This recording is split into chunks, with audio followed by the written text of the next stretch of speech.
Atenção, senhores espectadores. Muito boa tarde. A partir deste momento, o movimento das Forças Armadas controla totalmente a rede da Rádio e Televisão Portuguesa. Na madrugada do dia 25 de abril, o movimento das Forças Armadas Portuguesas, no decurso de uma ação conjunta, estabeleceu o controle da situação política em todo o país, após ter ocupado diversos pontos estratégicos, nomeadamente os ministérios, estações de radiodifusão e radiotelevisão, aeroportos e fronteiras.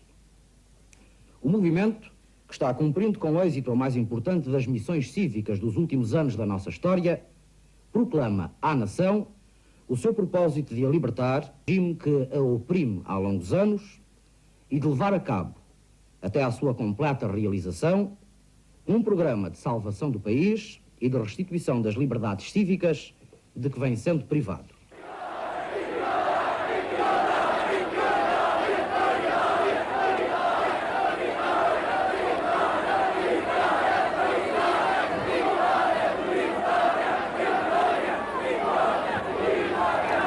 Portugal, 25 de abril de 1974. Nunca uma tão grande explosão de alegria. Nunca uma tão grande celebração nas ruas, festejando a queda de um regime. Uma mudança política que trouxe profundas consequências para o país e para o estrangeiro. Ao fim da tarde do dia 25 de abril, o Caetano assinava no quartel do Carmo a rendição do seu governo. Protegido da cólera popular por um carro blindado, abandonava finalmente o cerco que suportara longas horas.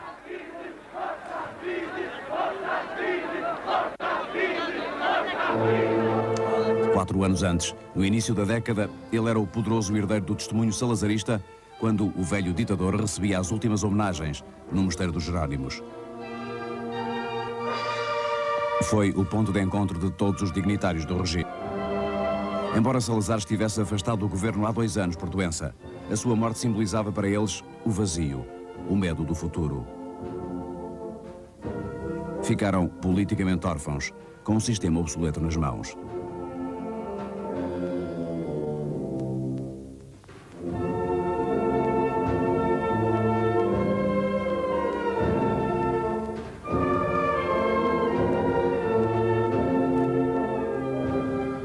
Embora vir o carisma do chefe desaparecido, Marcelo Caetano era o homem escolhido para adaptar o regime a novas circunstâncias e perpetuá-lo.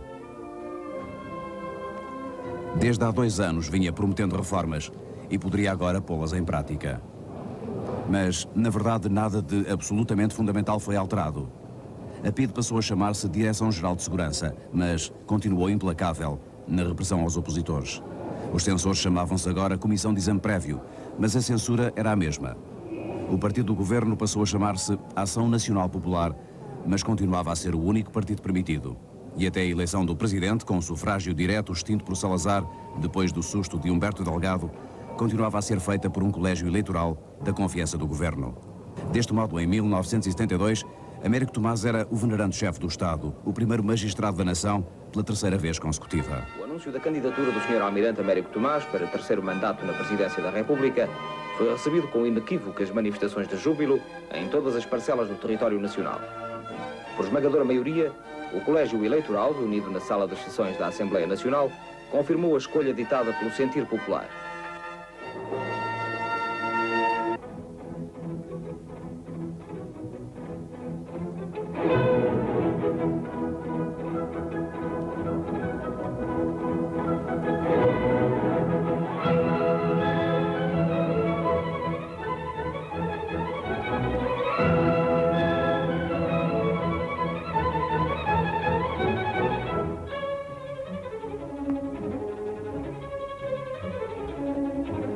Já passei aqui mais que uma vez.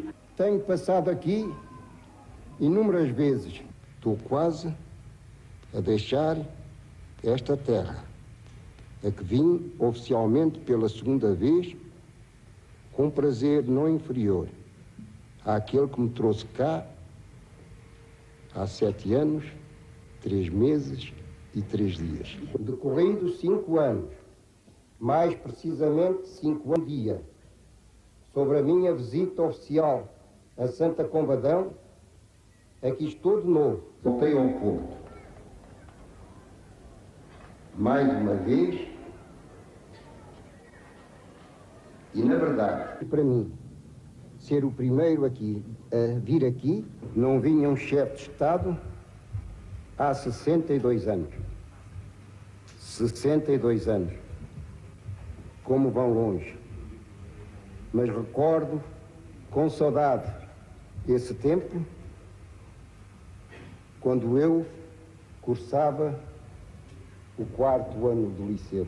Esta terra não poderia ficar excluída da classificação que dou a todas elas. A todas, na recepção ao primeiro magistrado da nação,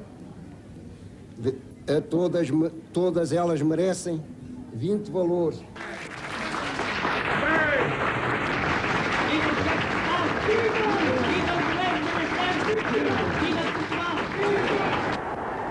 Mas havia a guerra colonial que mobilizava grande parte da juventude. É o problema político fundamental do regime. Tinha começado nos anos 60, mas no início desta década o ritmo de partidas no Cais de Alcântara era tão intenso como no princípio.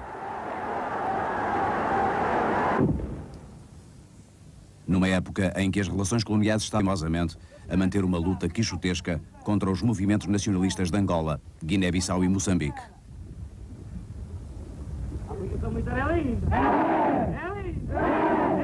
Em Portugal, a censura pouco deixava saber sobre a situação em África. Pouco mais de junho. Da Praça do Comércio, a RT direta da cerimónia pública da imposição de condecorações que oficiais, sargentos e praças da Armada, do Exército e da Força Aérea mereceram por feitos valorosos em combate ou altos serviços prestados no ultramar. A Cruz da Guerra é símbolo de valor, de heroicidade.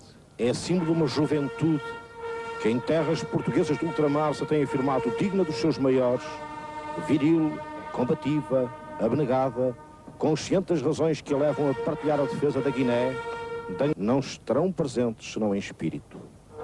Deram a vida pela pátria, a dádiva maior do militar. Para eles vai neste momento um pensamento, o recolhimento de homenagem aos militares mortos em combate. Fala Ferreira, Miliciano Simões, para Penacova. Lisboa, Alcácer de São Emeritos, o Soldado Silva.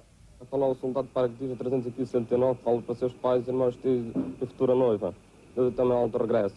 Para Deus, também regresso. Para Deus, também regresso. Atenção, Olivais Sul. Atenção, daqui fala o Luís Alberto Borges Cabral. Desejo à minha querida irmã, cunhado e sobrinhos e esposa um Natal feliz, um ano novo cheio de prosperidades. Adeus até o grande dia. Com bandarilhas de esperança afugentamos a fera, estamos na praça da primavera. Nós vamos pegar o mundo pelos cornos da desgraça e fazermos da tristeza graça.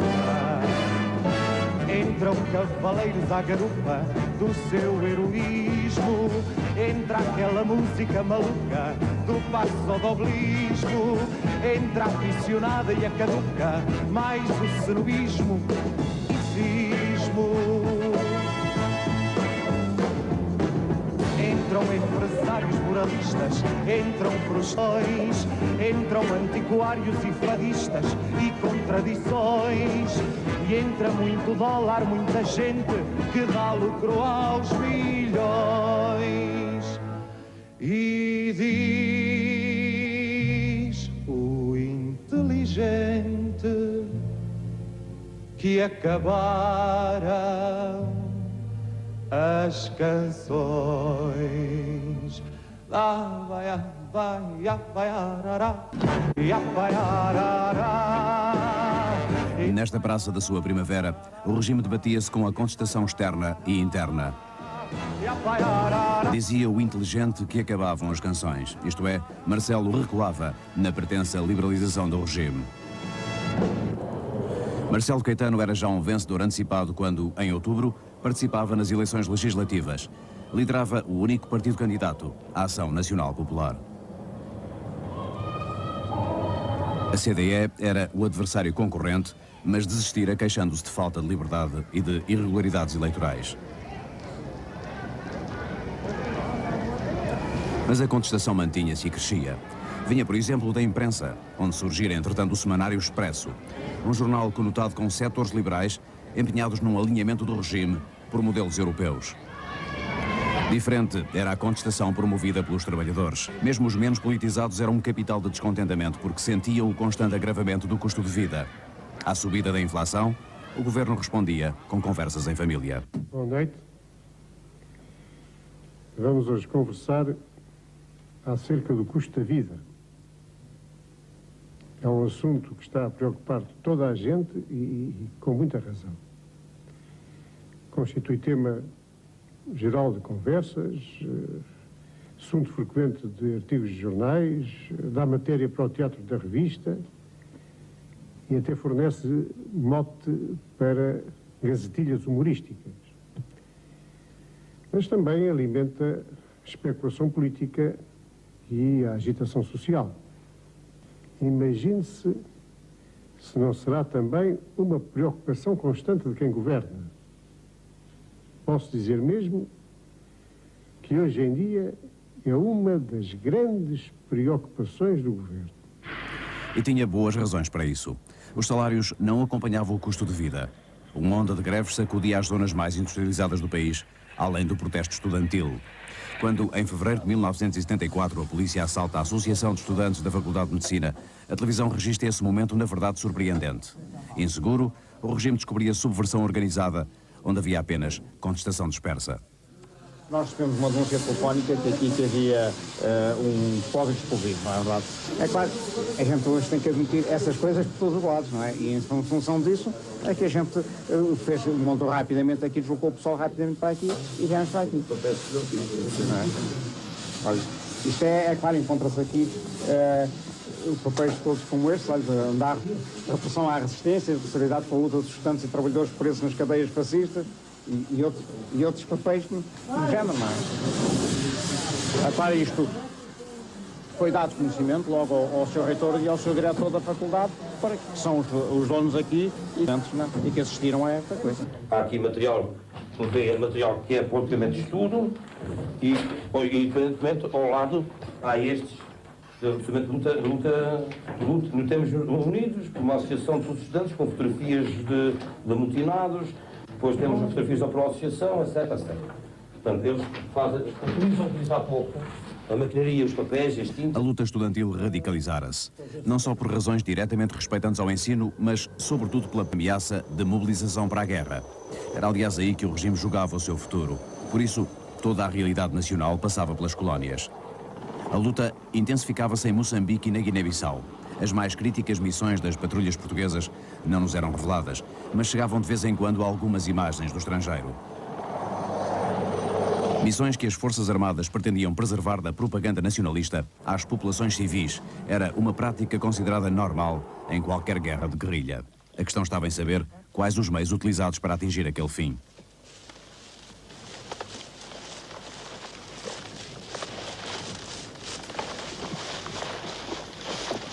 Em meados de 1973, desembarcava em Londres um padre católico inglês. Chamava-se Adrian Hastings, ia de Moçambique e levava consigo um importante relatório. A denúncia de que elementos do exército português teriam praticado massacres sobre populações civis moçambicanas.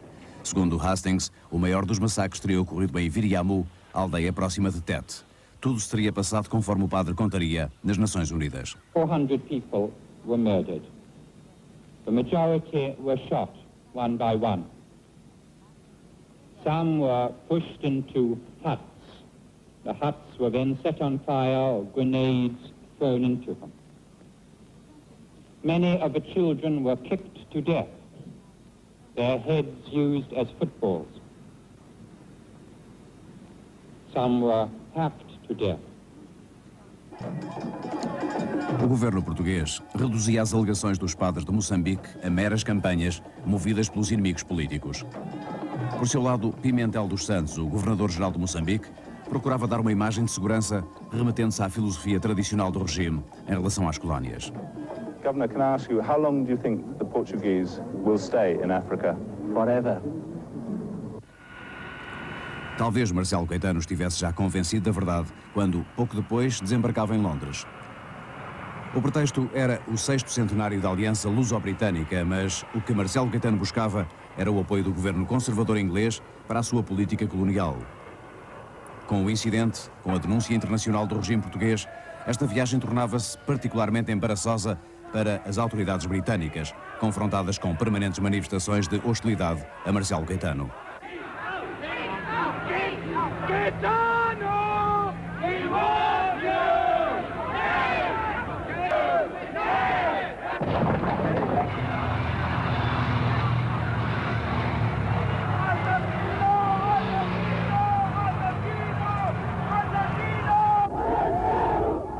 Ao chegar a Lisboa, Marcelo Caetano podia contar, no entanto, com o apoio das tradicionais manifestações a que o regime chamava espontâneas.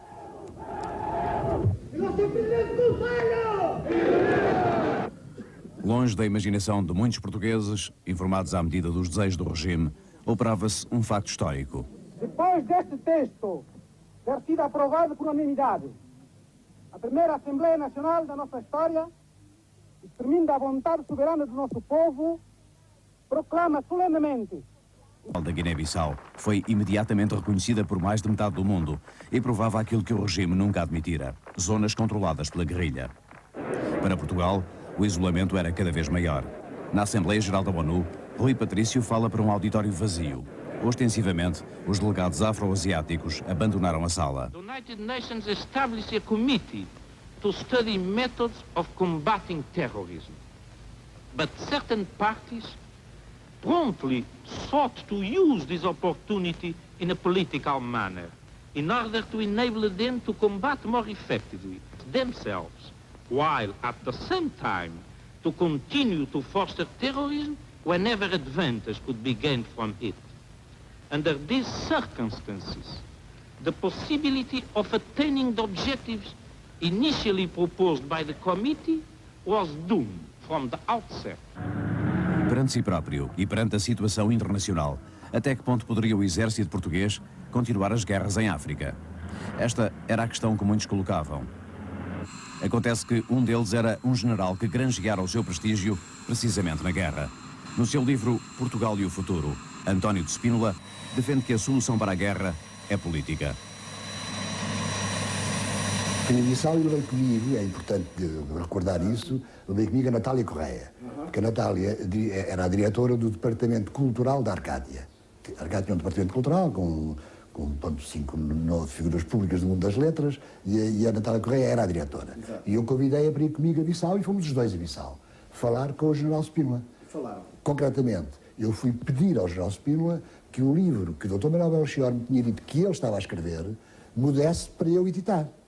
E ele, o que é que disse? Não disse nem que sim, nem que não, mas que talvez. Um mês depois, 100.000 exemplares são esta tese por todo o país. A partir de 22 de fevereiro, data da primeira edição, esgotada em 3 semanas. É um certo histerismo que houve em relação... Repara, não há memória em Portugal, pelo menos, de 3.000 exemplares, seja do que for, desapareceram. Foram publicados nos jornais. O cartaz também foi impresso e foi distribuído por livrarias. O spot de televisão foi proibido pela censura. Nessa altura, como sabe, havia ainda censura mesmo aos filmes de publicidade na televisão. Sim. Era um spot de 8 segundos. E o de rádio chegou a fazer-se, mas foi emitido poucas vezes. O impacto de Portugal e o Futuro acelera o movimento dos capitães já em marcha. A 16 de março, nas Caldas da Rainha, um balão de ensaio semeia esperanças e provoca desilusões. Uma coluna sai solitária em direção a Lisboa. É obrigada a recuar, apesar das aparências. No entusiasmo com que os meios de informação de tantos países seguiram e avolumaram o triste episódio militar, que a irreflexão e talvez a ingenuidade de alguns oficiais lamentavelmente produziu há poucos dias nas Caldas. Ficou, através desses meios de informação, um mundo melhor informado do que se passa em Portugal. Há por aí frequentes queixumes de que não temos por cá uma informação completa. Nada, porém, do que de verdadeiro se passa que ao público interessa deixa de ser trazido ao conhecimento dele. Um facto essencial que, nesta altura, já Marcelo certamente preparava. O isolamento internacional do regime e a situação interna cada vez mais instável levavam o chefe do governo ao desespero de tentar negociar a independência da Guiné. 3 dirigentes do país GC e um enviado oficial português encontram-se em Londres um mês antes do 25 de Abril. Uma reunião, só agora, 20 anos depois, trazida a público. Quem me contou isto foi o Vítor Saúde-Neria, que foi, de resto, uma das pessoas que participou neste encontro, mas que me contou em termos muito vagos e dizendo, e não lhe atribuindo uma grande importância, não é? Eu, na altura, percebi que podia ser qualquer coisa de interessante, mas não de excessivamente interessante, não de excessivamente importante. Talvez porque os resultados não foram... Se tivesse havido alguma coisa, enfim, os resultados não tinham sido palpáveis, não é? Sim. Só mais tarde é que encontrei o Silvino da Luz, já aqui em Lisboa, no âmbito de um outro trabalho que eu estava a fazer, e ele é que me referiu também a mesma história, já com mais alguns pormenores, e então eu aí percebi que era de facto um facto completamente novo. A guerra contra a qual toda a oposição estava unida dividia afinal o regime, apesar da imagem de harmonia. Inventam-se tremendas oposições entre pessoas que mutuamente se respeitam e que, de comum acordo, atuam. Divisões internas, onde só reina a harmonia de vistas, conluios suspeitos em casos em que e assumidas as responsabilidades.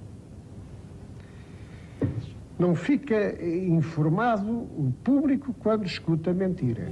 Perguntei por mim, quis saber de nós, mas o mar não me traz tua voz. Terra da fraternidade, Grândola, Vila Morena. Um grupo de oficiais milicianos reuniu-se concretamente no meu quarto para ouvir a mensagem. A partir daí confirmámos com o comandante o que estava a funcionar como previsto. A partir daí reunimos, cada um dos responsáveis, reunimos os pelotões respectivos, os homens da unidade, os soldados, dando-lhes a indicação de que o que se estava a passar, o que se pretendia fazer, que se pretendia fazer algo, digamos, oposto àquilo que tinha acontecido. Reação. Qual é a primeira reação? A primeira reação numa unidade em que as pessoas se sentiam humilhadas na própria cidade de Santarém, por terem, no 16 de março, tomado uma posição aparentemente contra os golpistas, se assim podemos dizer, naturalmente foi de grande alegria e as pessoas sentiam agora é que é.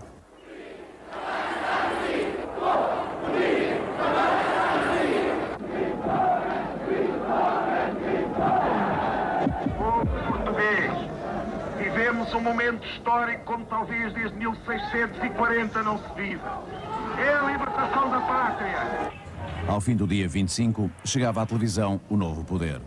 Constituídos em junta de salvação, 7 oficiais superiores apareciam diante da expectativa nacional como os primeiros heróis do movimento das Forças Armadas. Este é o momento em que lhes posso apresentar, presentes que estão aqui no Estúdio A da Rádio e Televisão Portuguesa, os elementos da Junta de Salvação Nacional.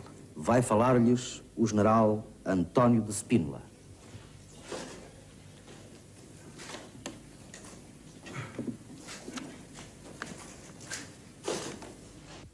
Proclamação da Junta de Salvação Nacional.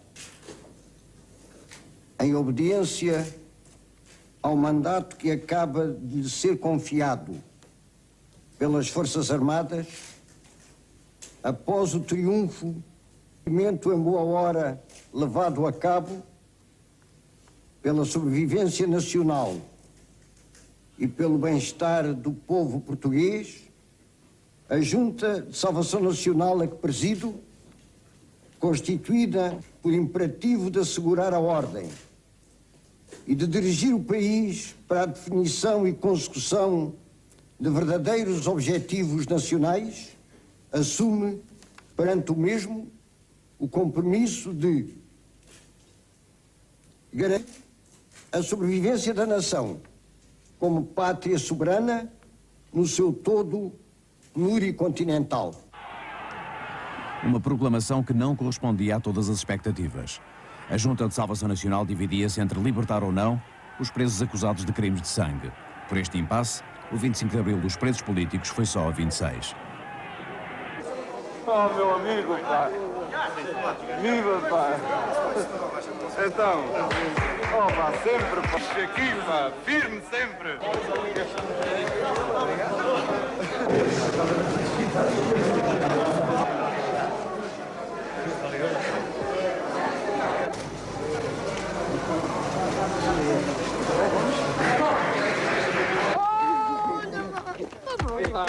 Aqui, pá. Correr, pá. Foi uma festa, pronto. Foi uma festa. Há quanto tempo é que estava preso? Há 5 meses. E depois lá, qual foi o tratamento que A primeira coisa que me fizeram foi bater-me.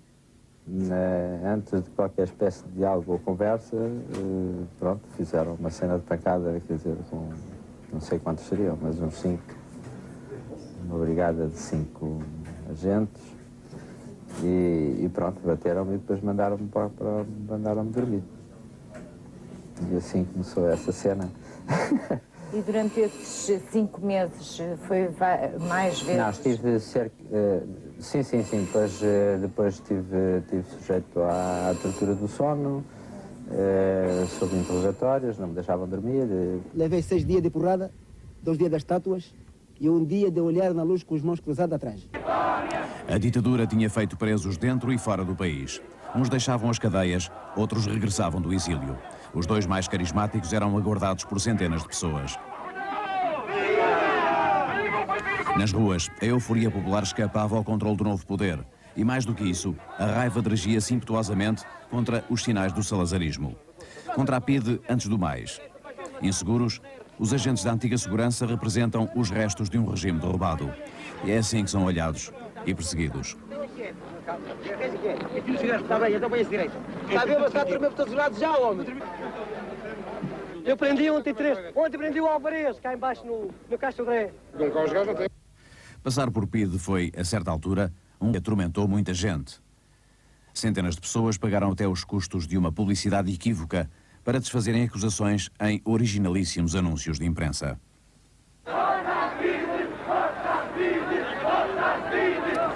De instituição como a 4, a PIDE-DGS não passa agora de associação de malfeitores. Correndo à frente de mandatos de captura, os seus servidores dificilmente escapavam ao crivo da ira popular.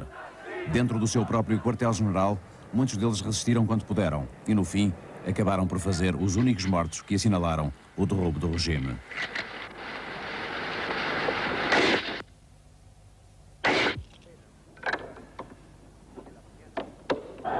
Começa o tiroteio na rua António Maria Cardoso. Reportagem do Rádio Português, frente. Começa o tiroteio. São 21 horas e 20 minutos.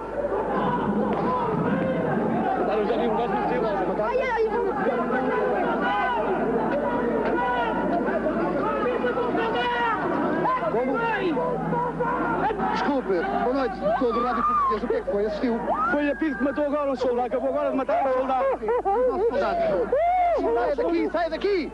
Os dirigentes depostos aparecem subitamente na Madeira e mais tarde no Brasil. Mas, embora os conceitos de justiça não coincidissem, todos os novos políticos achavam que eles deviam ser julgados, da extrema-esquerda aos liberais da antiga Assembleia. Todas as democráticas se devem empenhar na erradicação do regime anterior em todas as suas implicações, na promoção da investigação e julgamento dos crimes constitucionais de responsabilidade e de quaisquer outros crimes que hajam sido cometidos no regime anterior, em ordem a punir abusos, fraudes e corrupção. Esses são responsáveis.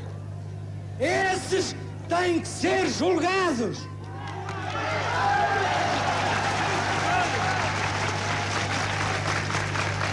Não por um tribunal plenário. Nós somos desses. Têm que ser julgados por um tribunal comum e com todas as garantias de defesa. Neste tom elevado, o 1º de maio lança nas ruas do país 1 milhão de pessoas. Uma explosão que enche um dia não comemorado legalmente há 40 anos. O 1º de maio voltava a ser feriado nacional, mas mais do que o Dia dos Trabalhadores, celebrava-se o próprio 25 de Abril. A concórdia que se vivia nas ruas respirava-se nas tribunas, civis e militares. Em julho, Spínola gradua em brigadeiro o Major Otelo Sarava de Carvalho. Fomos nós, entre os 25 e os 40 anos, que tomamos sobre nós o peso imenso da responsabilidade de derrubar um governo que todos nós deplorávamos, mas que os nossos generais, apesar de toda a sua juventude e provável de espírito, não tiveram a coragem de derrubar. Eu não aderi às ideias do movimento, porque as ideias do movimento expressas no programa, eu já era um aderente, talvez antes do senhor ser oficial.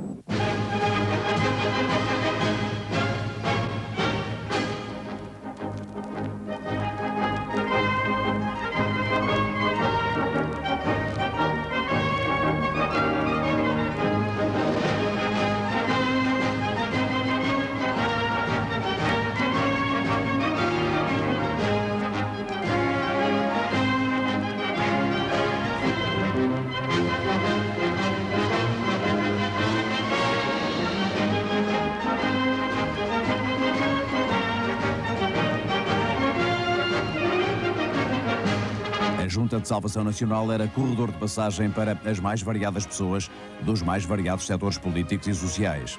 Enquanto preparava o primeiro governo provisório, a Junta era uma caixa postal onde caíam queixas e coletivas enviadas de todo o país. Entretanto, milhares de trabalhadores tomam sindicatos controlados pelo governo. Se nós viemos aqui ávidos das vossas novidades, acho que também nós tínhamos que vos dizer as nossas novidades. Eu penso, aqui no sindicato também se passou-se um pouco uma situação idêntica, isto é, ontem foi criada uma comissão que vai preparar eleições efetivamente livres, representativas e não... Exato. Não ao regime concordatário de insublimidade do casamento católico!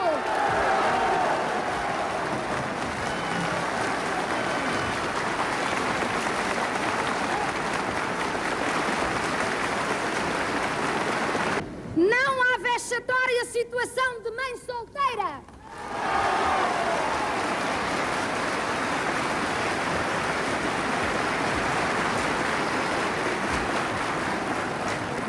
E não ao ferrinho! Mas nem só de assembleias e plenários se viveu então. Outras tintas ajudaram a pintar o quadro real. Muita gente tentava recuperar o que não tivera durante décadas, cuidadosamente censuradas. Vieram os filmes até então proibidos. A muitos era colado. Havia um que desde há um ano causava sensação no estrangeiro.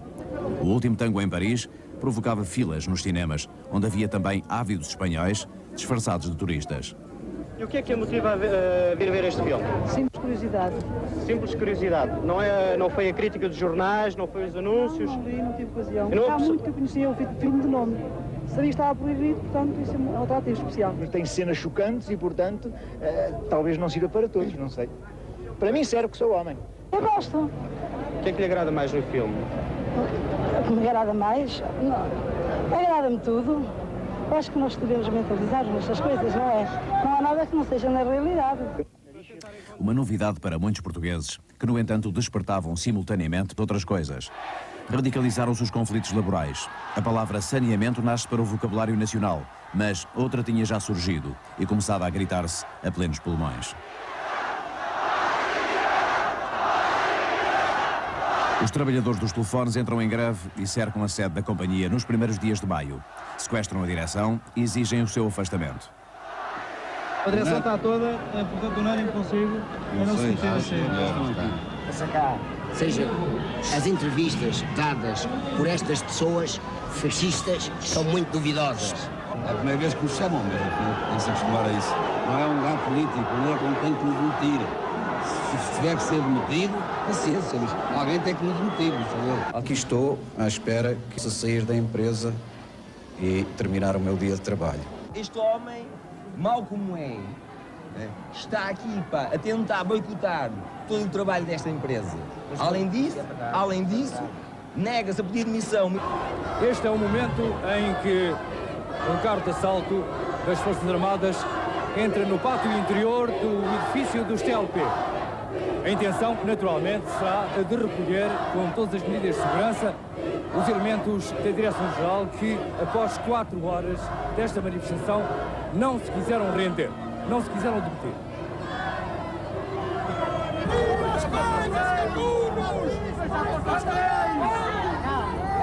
Menos de um mês depois do 25 de Abril, Calvão de Melo, membro da Junta de Salvação Nacional, vai à televisão ler uma carta de um português que, diz o general, poderia ser subscrita por todos os portugueses autênticos. Não represento ninguém senão eu próprio. Mas passadas 4 semanas, sobre o 25 de Abril, começo a perguntar e não obtenho resposta se isto será a liberdade que o povo português sonhava. Isto que é libertarem-se terroristas sem pátria e transformá-los em heróis nacionais. Isto que é permitir-se e fomentar-se a caça ao homem, o insulto gratuito, as ofensas corporais de casas. Uma comunicação reveladora das distâncias que separam o MFA dos generais da Junta. Não surpreende que pouco depois Spínola deixe cair Palma Carlos e acabe ele próprio por se afastar. A demissão do primeiro-primeiro-ministro do pós-25 de Abril significa uma derrota que, sendo sua, abrangia Spínola. E significa uma vitória que, sendo da Comissão Coordenadora do MFA, destaca uma nova. Que até ao momento em que o povo manifeste democraticamente a sua vontade, perante as opções fundamentais que só a ele cabe tomar, nenhum governo poderá proceder a reformas de fundo que afetem as estruturas da nação e o foro íntimo dos cidadãos, sob pena de exorbitar do mandato confido. Efetivamente, o programa do movimento das Forças Armadas não permite a efetivação de transformações radicais ou revolucionárias da estrutura socioeconómica da sociedade portuguesa. Contudo, nem da letra nem do espírito do referido programa se pode concluir que não possam desde já ser adotadas as medidas que se julguem necessárias para acelerar o progresso económico e social, melhorar as condições de vida do povo português e aproximá-lo dos níveis de outros povos da Europa. 2 discursos, 2 visões, 2 bases sociais de apoio, uma contra a outra. Por essa altura, já um movimento grevista conseguira 3,3 contos de salário mínimo nacional. À medida que alastra o movimento reivindicativo, estendem-se as comissões de trabalhadores por toda a parte. Alguns empresários abandonam o país. Muitos são acusados de sabotagem económica. Deixei de ir à fábrica porque fui expulso. E porque esta comissão, esta pseudo-comissão, quer administrar a fábrica em conjunto comigo. António Alves não quer cumprir aquilo que devia cumprir na medida em que faz despedimentos neste momento abusivos, a partir do 25 de Abril. Mandei hoje requerimentos em papel selado para as forças, para as entidades competentes, para fazerem primeiro evacuar a fábrica, que estão numa greve ilegal.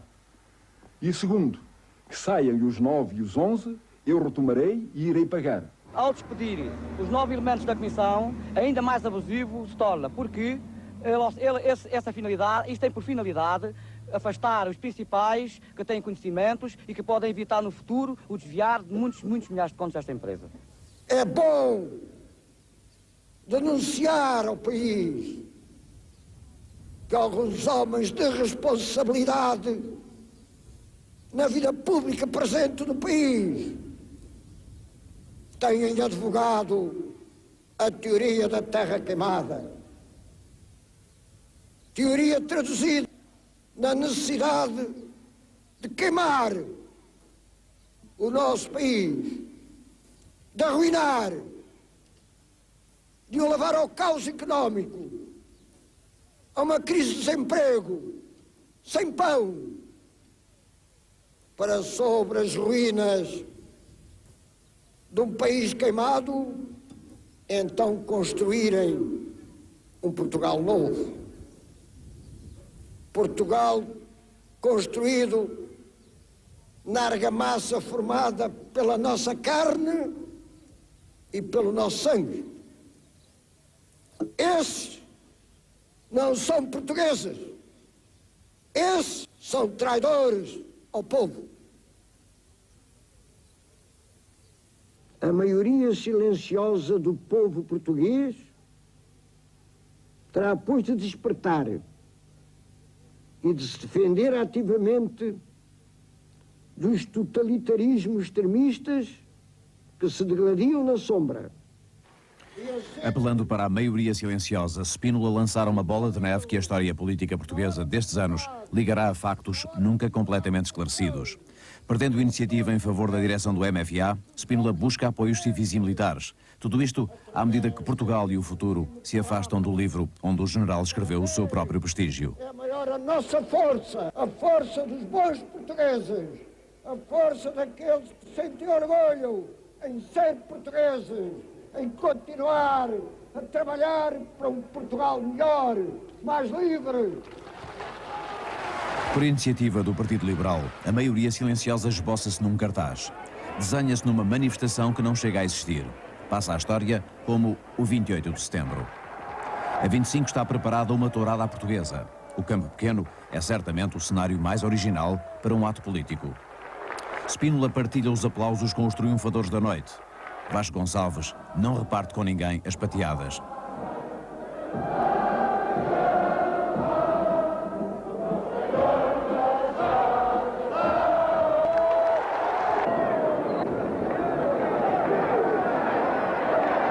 Fora da arena, é em batalha campal que se discute quem apoia o MFA, identificado no Primeiro-Ministro, quem apoia a maioria silenciosa, convocada pelo Presidente da República. Pelo meio, a manifestação convocada perde a velocidade à medida que as caravanas afrouxam nas barragens. O prestígio político de Spínola fora dizimado. O general que recebera de Marcelo e para que não caísse na rua o poder, estava numa situação insustentável. Inibe-me de trair o povo a que pertenço e para o qual, sob a bandeira de uma falsa liberdade, se estão preparando novas formas de escravidão. Tenho dedicado toda a minha vida ao serviço da pátria e não desejo que fique a pesar-me na consciência haver alguma vez traído os meus concidadãos. E perante a total impossibilidade de, no atual clima, se construir uma democracia autêntica ao serviço da paz e do progresso do país, renuncio ao cargo de Presidente da República. Nós não queremos a guerra civil entre os portugueses. Nós defendemos os verdadeiros interesses do povo português, que estão traduzidos no programa que nós elaboramos e no programa que pretendemos levar ao fim e que levaremos ao fim contra tudo e contra todos. Costa Gomes era agora o presidente. Substituía Spínola, cujo desaparecimento da cena política provocara também o apagamento de alguns partidos identificados com setores mais à direita. Enquanto isso, a corrente agora dominante no MFA intensifica as campanhas de dinamização cultural. Mas as pessoas, e acho que a maioria não percebe, eu gostava era que explicassem às pessoas o que é realmente um latifúndio. Ora, o que é um latifúndio? Pois uma pergunta que, na verdade, se insere na política atual que vivemos. Mas antes disso há outra coisa. Antes disso há a presença de uma mulher de Grândola que veio para a frente fazer uma pergunta. Uma mulher que se libertou dos complexos que ainda afligem grande número das mulheres portuguesas.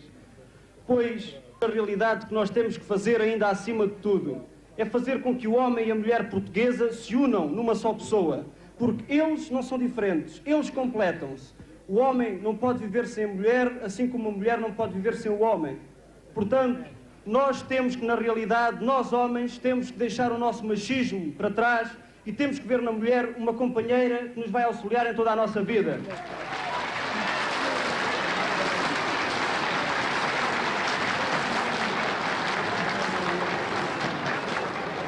Vai longe e esperemos que não volte o tempo em que o homem explorava a mulher, em que o homem colonizava a mulher. Porque colonizar não é só aquilo que nós fizemos no ultramar. Colonizar não é só aquilo que alguns senhores querem fazer do nosso país.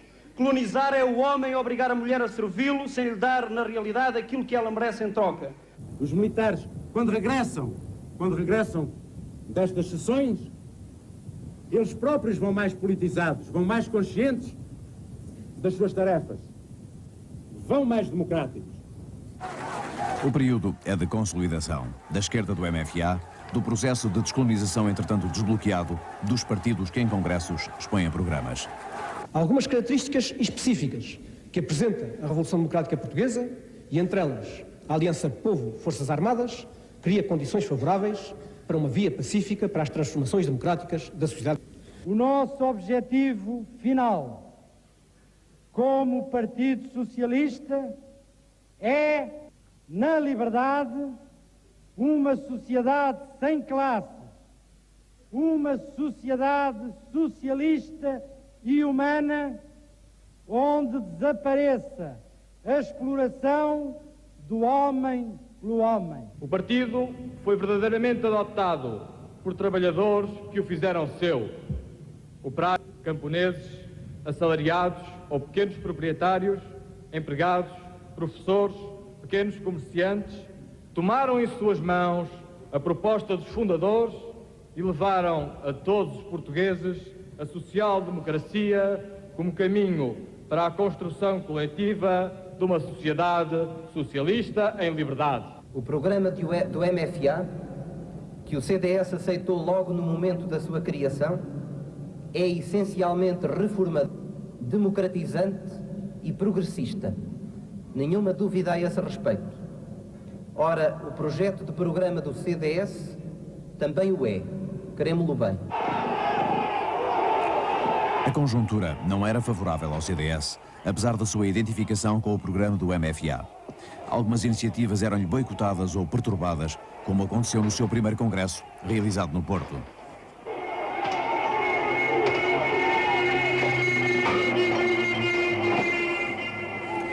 Também não era pacífica a coexistência entre os partidos que formavam o governo. PS e PCP vão acentuar as divergências, numa escalada que começa com a questão da unicidade sindical.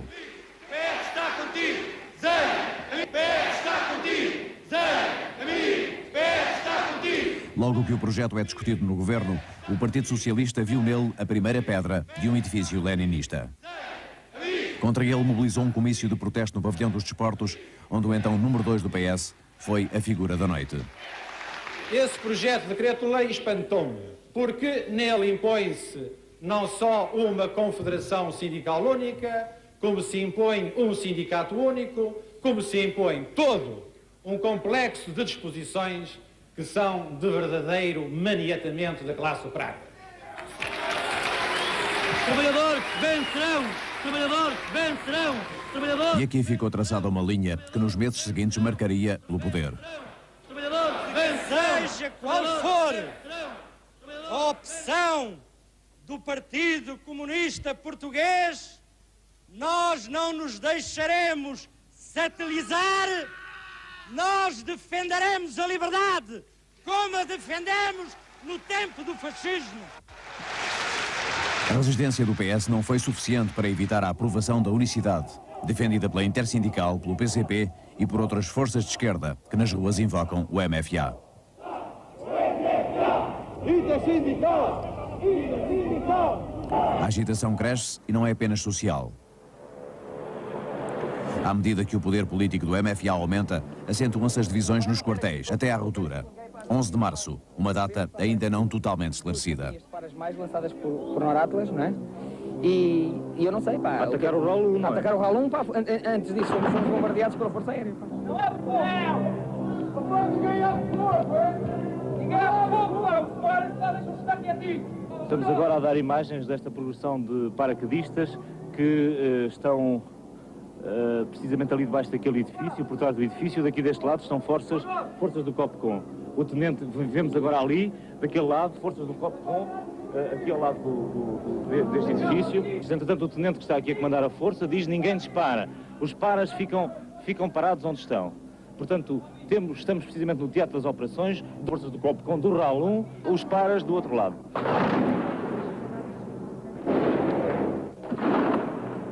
Senhores espectadores, estamos precisamente em terreno neutro. De um lado os paraquedistas, do outro lado as forças do COPCON. Não sabemos o que se vai passar. Há, no entanto, aqui negociações que se vão iniciar. Parece que ninguém está a entender o que é que Para já vamos reunir as pessoas todas, a falarem que as pessoas entendem. Portanto, por um lado há forças paraquedistas, não é? Deve ter havido um engano qualquer, com certeza. A gente resolve isto já, pá. Não está ali o Diniz também. passagem lá dentro. Pois é, Estamos à espera de uma jovem será. eu recebi ordens para ocupar. Vamos aproximar para vermos então quais as razões que são apresentadas. Eu recebi ordens para ocupar a vossa unidade. Mas de quem? Recebi ordens do meu comandante. Mas nós temos, como deve calcular, ordens do meu comandante também para nos deixar ocupar, que é o Brigadeiro Hotel. É absolutamente. Isso é absolutamente. E o Carlos Fabião, chefe de Estado-Maior-General das Forças Armadas. Bem, quer dizer, por isso mesmo eu procurei, nesta fase de ocupação, dialogar primeiro para evitar mortes. Portanto, eu recebi essas ordens, vocês receberam para evitarmos, portanto, tanto quanto possível, que haja mortes que é da nossa parte, que é dos civis. Haverá uma altura, portanto, haverá uma fase em que vocês ou se rendem, então temos que começar a fazer formas contra eles. Não, nós temos é que saber os motivos que é. Foi a Matança da Páscoa, porque a Matança da Páscoa o que é que era? Era na altura, propunha-se que determinados elementos eliminassem fisicamente 500 militares e 1000 civis. Isso constava de uma lista que era a lista da Matança da Páscoa, portanto, mesmo que isto não acontecesse, o facto dela surgir era uma ameaça. Dizia também que o Ralis tinha sido ocupado por civis. Entre esses civis existiam, portanto, elementos extremistas, e entre os quais existiam dois tupamaros, e que o movimento, qualquer movimento que os paraquedistas executassem, nunca seria contra o movimento das Forças Armadas, mas sim em prol e em favor do movimento das Forças Armadas, e que, entretanto, o comandante dos elementos civis que estavam no Ralis era o capitão Diniz de Almeida. Eu não tenho conhecimento dessa lista e, como deve calcular, pela própria realidade dos factos subsequentes, não houve qualquer matança, não houve qualquer brutandade, não houve qualquer perseguição e, apesar dos meus camaradas, então, os piristas terem sido presos, eu devo dizer que entre eles figuram alguns amigos, o Alberto Ferreira, o Armando Ramos, o Varela, etc., eu lastimo que muitos tenham sido presos. Nunca gostei de ver numa revolução militares a prenderem militares. Nós vamos lutar por qualquer motivo, certo? E vamos a isso. Agora, os seus homens têm que saber o que é que estão a fazer, se estão a fazer uma traição, se estão a desobedecer às ordens estabelecidas. Não devem ter sido serviços panfletos desta natureza. Forma que lê. Então, mas vocês têm a ocupar uma unidade por causa deste panfleto? Atrás disto existe um certo número de altas individualidades que não estão contentes com a maneira como está a ser conduzida a democracia no nosso país. Mas, portanto, trata-se de um golpe de Estado, não é? Vocês... Não é um golpe de direito. Não é um golpe, nem tipo Chile, antes pelo contrário. É realmente para garantir que as eleições no dia 12 de abril, agora as próximas eleições façam na data que está marcada. Isto aqui, meu caro amigo, aqui quem dá ordens no país é o Presidente da República, é o Primeiro-Ministro, é o Hotel Saraiva de Carvalho e é o Chefe de Estado-Maior-General. Portanto, as vias legais e hierárquicas estabelecidas. O Chefe de Estado-Maior-General das Forças Armadas não vos deu ordem nenhuma. Deu-nos ordem para defender a unidade, é a ordem que temos sempre, defender a unidade em caso de ataque. Então vocês defendem. Certo? Com o PDGS e com o ocuparam o DGS. E eu, com franqueza, eu não entrei naquilo para assistir depois a uma luta fratricida. Eu sei que depois acabaram por ir para o gabinete do General Mendes Dias, na ocasião chefe de Estado da Força Aérea, e que daí assim telefonaram, isto por testemunhos de pessoas que assistiram a essas conversas, telefonaram para diversas entidades com importância no regime de então, o Presidente da República de então, enfim, suponho que o próprio Primeiro-Ministro, não sei, também para os respectivos chefes militares, e não terão chegado a acordo e terão regressado no sentido de, julgo eu, continuar as hostilidades. Não viemos fazer mal a ninguém. Viemos comandados sem nos explicar uma causa justa. Em virtude de nós acharmos que não tínhamos chefes à altura de nos comandarem como deve ser e fiéis ao movimento das Forças Armadas, todos nós vamos direto ao RAL 1 para que assim vamos esclarecer os nossos factos e os nossos problemas. Registramos o momento em que os soldados do RAL 1, se abraçam aos soldados paraquedistas. Este é um momento que ainda há pouco, há 5 minutos, não poderíamos pensar possível. Enquanto lá ao fundo um helicóptero sobrevoa a parada do RAL 1, os soldados do RAL 1 dão abraços aos paraquedistas que ainda há pouco foram obrigados, como eles afirmam, a cercar aqui o RAL 1. Você, caminho para Portugal. O direito de escolher o melhor caminho para a Europa. Escolher o quê? Estou bem ciente que a partir do dia 12 de junho nós não teremos adversários. Que nós não precisamos de nos disfarçar de nacionalistas para defender com convicção o interesse nacional, com convicções europeias. Defendemos um modelo político para a Europa em que os Estados sejam soberanos e em que a regra da unanimidade em matéria de moeda, em política de vistos, em política externa, em política de defesa, em política de segurança e em política económica seja mantida. O que é verdade é que não há uma verdadeira política social comunitária. O primeiro debate na televisão portuguesa para as eleições ao Parlamento Europeu. Para você poder decidir direito. Os soldados aqui, os soldados do RAL 1, dão abraços aos paraquedistas que ainda há pouco foram obrigados, como eles afirmam, foram obrigados a cercar aqui o RAL 1. Mais uma aventura reacionária foi posta em marcha. Entre os responsáveis, menciono desde já os seguintes.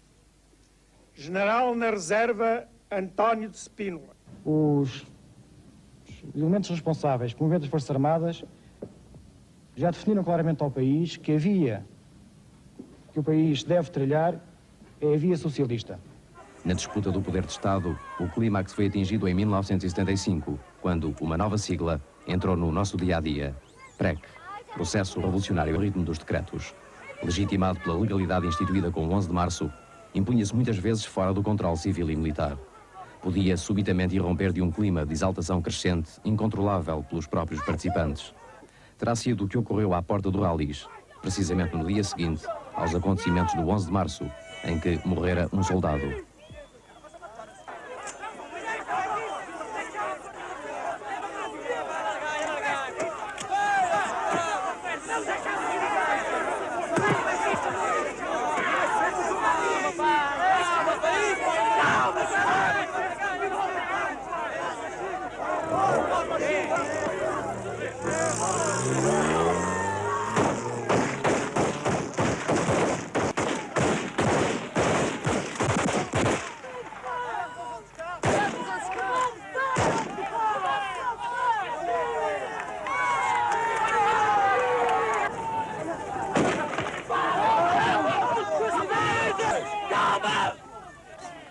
Este filme correu as televisões de uma Europa cada vez mais atenta ao processo português, que vertiginosamente parecia avançar para o outro lado das expectativas mais radicais. Deixa eu não fazer mal a ninguém. Vai aqui para fora. Para evitar chatices, pá, está a perceber? É que este homem daqui para fora, pá. Faz favor, para... Olha, faz favor.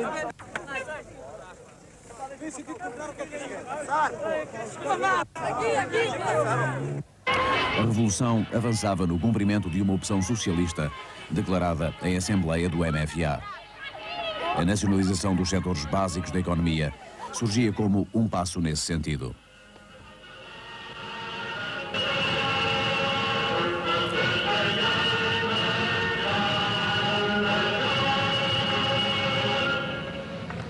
À banca seguiu-se a nacionalização dos seguros, das empresas de eletricidade, das transportadoras, das companhias petrolíferas. A nacionalização sem a participação dos trabalhadores nos objetivos a atingir a sociedade socialista, ela não passará de uma simples mudança de capital. Viva a unidade da classe trabalhadora! Viva a classe operária! Viva o socialismo! Não havia consenso à volta do caminho que o 11 de março abrira, nem entre os partidos, nem dentro do real detentor do poder, o Conselho da Revolução. As eleições para a Constituinte vinham precisamente pôr o dedo nessa ferida nunca cicatrizada.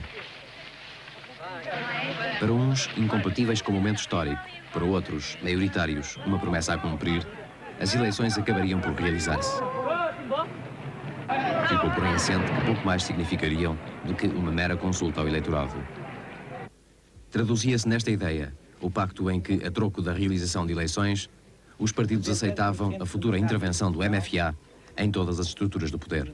Nós não poderíamos, repito, ir perder por fim. Não sendo inesperados, os resultados eleitorais forneceram, no entanto, números para as mais variadas contas. Com quase 38% dos votos, ganhara o PS, partido que ideologicamente estava mais próximo do PPD, segundo lugar, do que do PCP, terceira posição. Ao nível do MFA, triunfou, no entanto, a tese daqueles que, ao contarem os votos de partidos incompatíveis entre si, concluíam por uma ampla vitória do socialismo. Contas falíveis, como fica demonstrado numa prova dos 9, tirada poucos dias depois. Hoje, quando daqui vos sairdes e vos separardes desta admirável comunhão, pensem bem com as vossas famílias, com as vossas mulheres, com os vossos filhos, o que temos nós a fazer pela nossa pátria. No Dia dos Trabalhadores, o PS viria a ser impedido de entrar na tribuna do estádio 1º de Maio, onde estavam representados o PCP e outros partidos. Vós que sois camaradas do nosso movimento. O verão quente começava em maio, precisamente no cenário onde um ano antes se julgava ter começado uma primavera eterna. As paixões e os ódios, o humor também, não é, no entanto, apenas nas manifestações que vão passar a exprimir-se. Fazem correr muita tinta que nos vai acompanhar dia a dia nas paredes das casas que habitamos. Por esta nova imagem, é possível fazer uma espécie de história superficial do país desses anos. Ocupações de casas, de terras, de fábricas, em processos mais ou menos exaltados. Vai para a rua! Chapéu de merda! Puxa!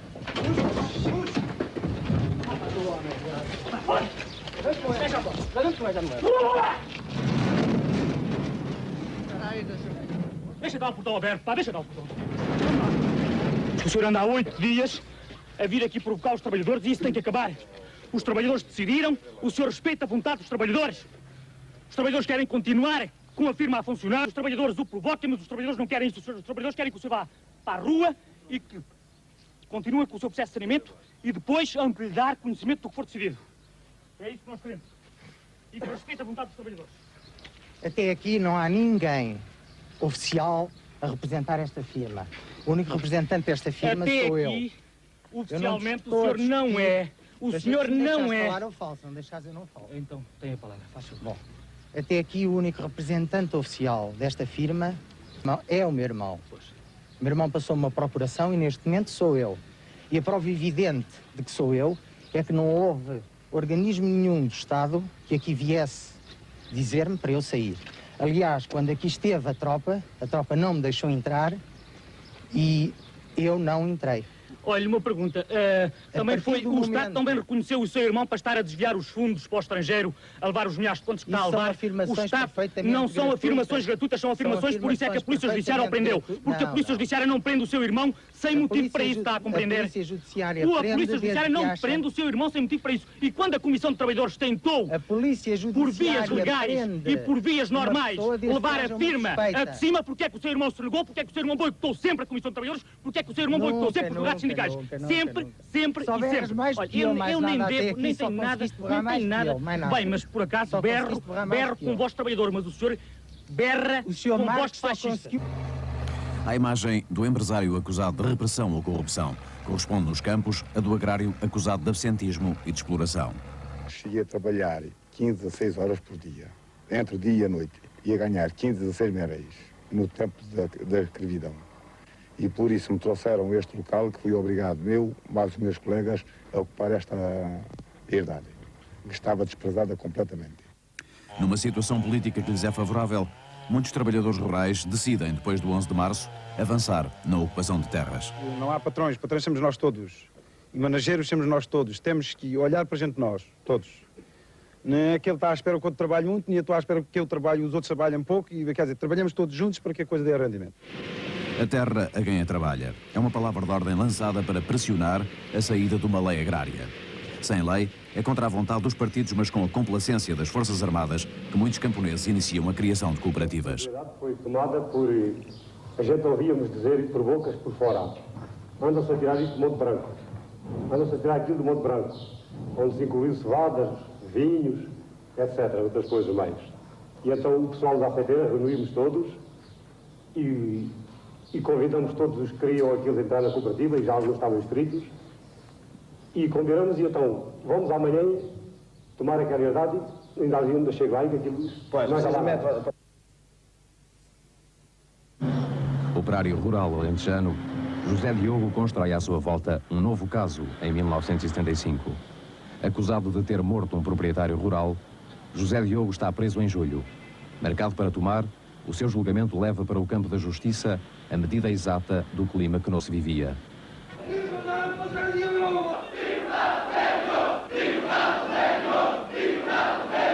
O tribunal foi-se reunir e dentro de minutos vem novamente à sala para dar uma decisão sobre aquilo que foi requerido, ou seja, sobre a libertação de José Diogo. Centenas de pessoas deslocaram-se ao Tribunal do Tomar para participarem e pressionarem o Tribunal no sentido da libertação de José Diogo.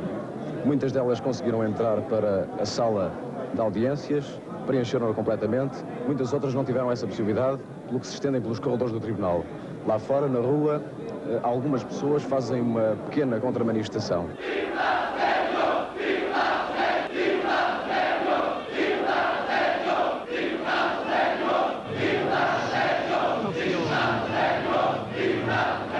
Segundo comunicação do Sr. Dr. Delegado, o Sr. Dr. Delegado acaba de informar que o Sr. José Diogo que está na prisão de Leiria, mas que não foi transferido para aqui e que ignora a razão por que não foi.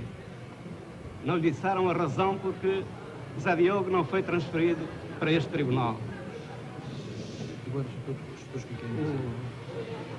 Doutor, sobre este ponto, a defesa.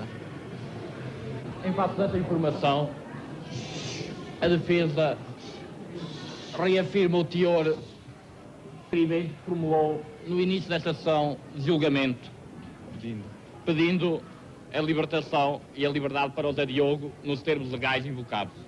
Se assentar um bocado de impressão, não é? Entram aqui pelos volta. Uma vez que decorreram quase 2 horas sobre a designada para o início da audiência de julgamento, sem qualquer comunicação sobre as razões da falta do réu, e sendo obrigatória e necessária a presença do réu para o seu julgamento. Nesse sentido, o Tribunal liberta-o condicionalmente com a prestação de 50 contos. Apelidaram o juiz de gatunos, como se os 50 contos se revertessem para o juiz, não fossem só uma mera garantia de que o réu não se ausentaria até à altura do novo julgamento. Posteriormente, os advogados vieram ter com o coletivo solicitar para fazer um julgamento popular a título póstumo do latifundiário columbano. Nessa altura fui eu, inclusivamente, que chamei a atenção desses mesmos advogados de que a sala de audiência seria pequena para isso e que haveria o perigo de, levados pela psicologia prontidão, poderem destruir a própria sala de audiências e depois havia que reconstruir, e tudo isso era evitável se eles viessem fazer esse juízo popular, esse julgamento popular para o átrio. A sentença: condenar postumamente o latifundiário columbano Libano Monteiro pela opressão e exploração sobre o povo de Castro Verde e considerá-lo inimigo do povo alentejano. Considerar que José Diogo não cometeu nenhum crime. Este processo ilustra bem o estado de ruptura a que se chegou no nosso país no que diz respeito ao velho aparelho de Estado e, nomeadamente, ao velho aparelho judicial. O velho aparelho de Estado é, neste momento, uma entrave à revolução. Enganámos aqueles que... Mas enganámos alegremente e enganámos do que me diz respeito, sem nenhum remorso, porque isso permitiu, de qualquer modo, tocar na ferida da justiça que herdámos do antigo regime, e estou certo que muitas das reflexões então feitas passaram para a Constituição, antes de mais. Por exemplo, a impossibilidade, a ilegitimidade de desaforar um processo ad eterno, hoje consagrado na Constituição como um direito fundamental. é um direito fundamental que um processo seja julgado no tribunal que determina a competência de um foro segundo uma lei anterior, e não se pode desaforar um processo de qualquer modo, porque isso é uma medida de exceção. Por exemplo, o júri, por exemplo, a renovação da magistratura judicial a que se assistiu e de que o atual Ministro da Justiça é um belíssimo exemplo, do trabalho do atual Ministro da Justiça no Centro de Estudos Judiciários. Tudo isso ficou, a separação do Ministério Público, da magistratura do Ministério Público e da magistratura da Justiça, tudo isso ficou desse período e é isso que é importante hoje ver. A bateria de braço direito em direção à bandeira.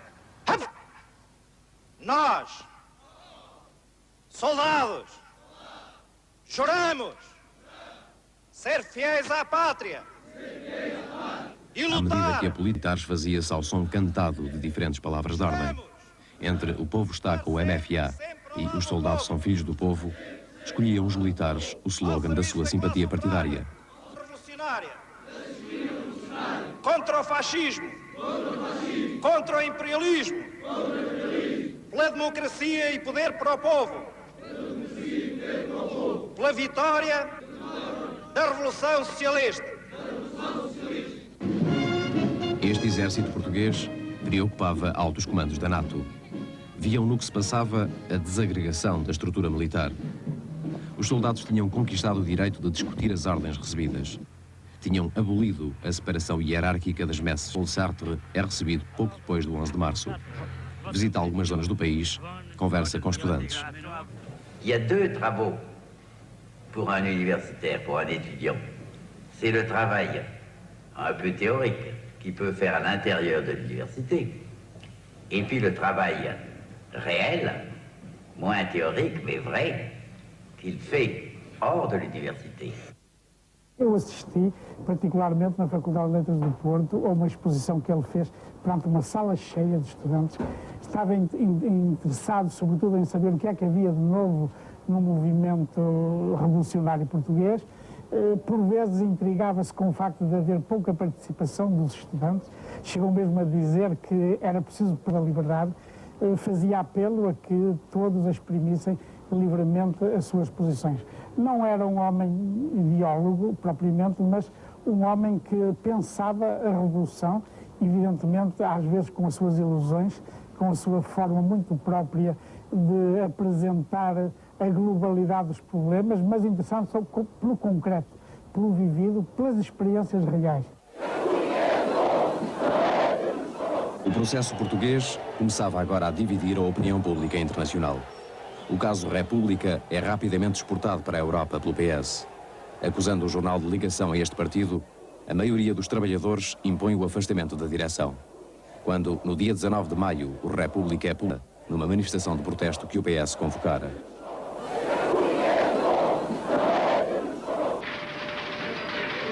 O PS responsabiliza o PC pelo que se passa no jornal. Sem acordo entre as partes, o República é selado. O jornal não sai, mas sai o PS do governo.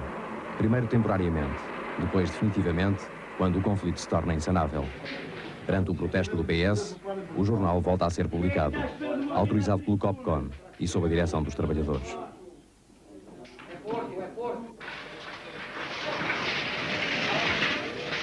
Iniciada no terreno da liberdade de informação, a luta do PS por República transformou-se numa batalha disputada em todos os terrenos políticos. No governo e no Conselho da Revolução, o PS é derrotado, tal como quando defende a entrega da Rádio Renascença à Igreja. Ocupada pelos trabalhadores, a emissora católica fugia totalmente ao controle do patriarcado. E é à porta desta instituição que, em 19 de junho, se encontram as duas posições contrárias. Manifestação contra o patriarcado, contra a manifestação a favor. Cercados toda a noite no interior do episcopado, os adeptos da Igreja viriam a ser evacuados pelos militares. Peça de uma rivalidade que se acentua, a luta pela Rádio Renascença vai radicalizar outras zonas do país. No norte, é preparada uma homenagem ao bispo da Diocese de Braga.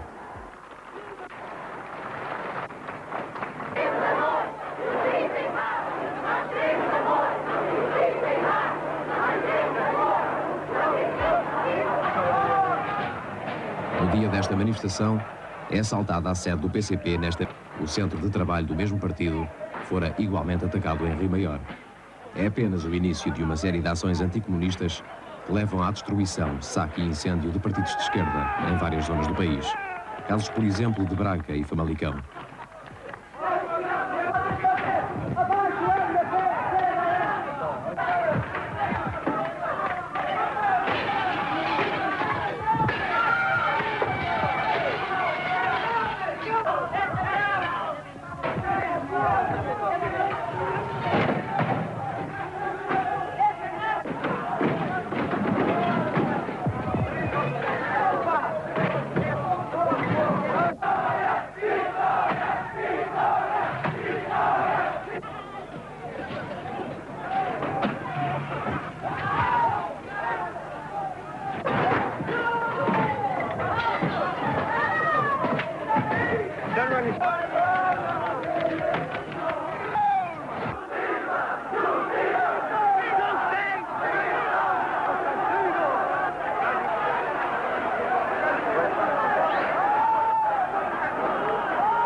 We burn only the property of communists, because in Portugal we don't want communism.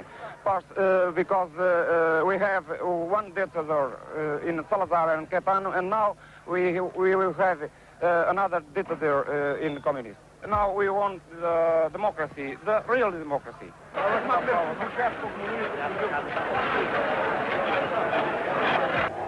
Ao assumir a condução da luta contra o PCP no plano político, o PS contestava igualmente tudo o que pudesse identificar-se com a figura de Vasco Gonçalves.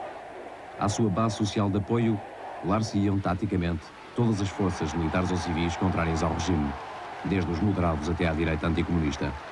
O apogeu desta escalada viveu-se num explosivo fim de semana de julho. O PS mobiliza cerca de 100 mil pessoas na Fonte Luminosa. O PC e a Intersindical apelam para a vigilância popular. A estes irresponsáveis, fingindo acreditar que havia uma marcha sobre Lisboa que só existiu na cabeça desses paranoicos, constituíram-se também em grave responsabilidade. Este comício passa a ser um ponto de referência para a história. Mário Soares contesta Vasco Gonçalves, a quem não reconhece isenção partidária para poder formar novo governo. Hoje põe-se este problema, sem dúvidas nenhuma. Só há duas alternativas. Ou se está com a revolução, ou se está com a reação. Não há terceiras vias, nem há neutros aqui. Há que reafirmar. O triunfo da revolução exige uma batalha da produção travada a todos os níveis, sem descanso nem hesitações. Nós precisamos é produzir, aumentar a produção. Produzir, eu penso aqui, união, sempre, para a gente produzir. Quando, por exemplo, 9 ou 12 ou 15, quer dizer, chora, não é? Porque aquilo dá, não dá. Porque, enfim, tem lá os seus gastos, não é? E como é que um indivíduo que ganha 4,5 ou 5 ou 5, 660, ou mesmo que seja 6, como é que esse indivíduo consegue viver, consegue reviver? Não há dúvida que ganha 6. Também isso nós temos um problema muito importante. Aquele que ganha 4 ainda tem mais problemas do que ganha 6. Nós temos que tentar produzir mais, que é para podermos distribuir pelas pessoas. Sr. Ministro, mas aquele é o problema. Mas é que as barrigas todas iguais e todos gostam. Quer dizer, eu acho que um indivíduo que ganha 20 contra ou 15, ou seja aquilo que for, não tem a boca mais fina que aquele que ganha 4 ou 5.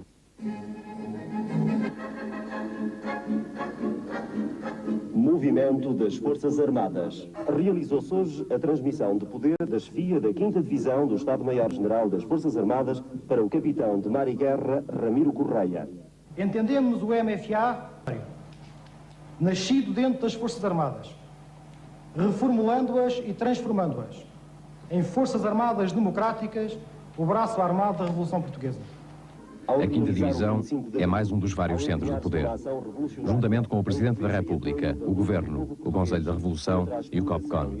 Órgãos estes atravessados, por sua vez, por diversas linhas. No momento atual, estamos mais pobres, mais radicalizados e menos tolerantes. Demos passos que nos afastaram da liberdade e da construção do socialismo que o povo deseja e merece. A solução que hoje vos apresento, um governo de passagem, que espero seja a pausa política para em clima de ordem, disciplina e trabalho, se poder construir algo de mais definitivo. Assim foi a posse do mais discutido governo de Vasconcelos, o 5º, formado numa altura em que são vários os programas políticos propostos ao país, mobilizando manifestações contrárias. Conduzida por Melo Antunes, a ala moderada do MFA produz o Documento dos 9, um texto de importância decisiva, que polariza, tal como o PS o fizera na área civil, os moderados e a direita militar. Opõe-se-lhe um outro documento da zona de influência de Vasco Gonçalves, o Guia da Aliança Povo.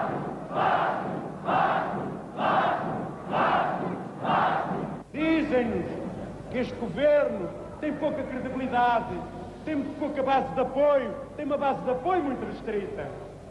Eu devo dizer aqui o seguinte: não há nenhuma revolução que numa determinada fase da sua história não tenha tido uma base de apoio restrita, pois é precisamente nesses momentos que é preciso um governo forte e com autoridade, e é preciso dar essa autoridade a este governo. Em Almada, este discurso marca o declínio político de Vasconcelos e a perda de hegemonia das forças que representa. Surge no meio de duas campanhas adversárias, uma contra, outra a favor do primeiro-ministro do precário 5º Governo. Da campanha favorável fazia parte um refrão vulgarizado. Mas a voz de Vasconcelos é cada vez mais fraca e vai mesmo deixar de ouvir-se, quando, na Assembleia do MFA em Tancos, o general se afasta para não ser afastado. Com o mesmo Presidente da República, caminha já o seu substituto, Pinheiro de Azevedo. Uma profunda remodelação do Conselho da Revolução afasta os conselheiros afetos a Vasconcelos. De tudo isto, resulta um claro reforço do Grupo dos 9 nos centros de decisão político-militares.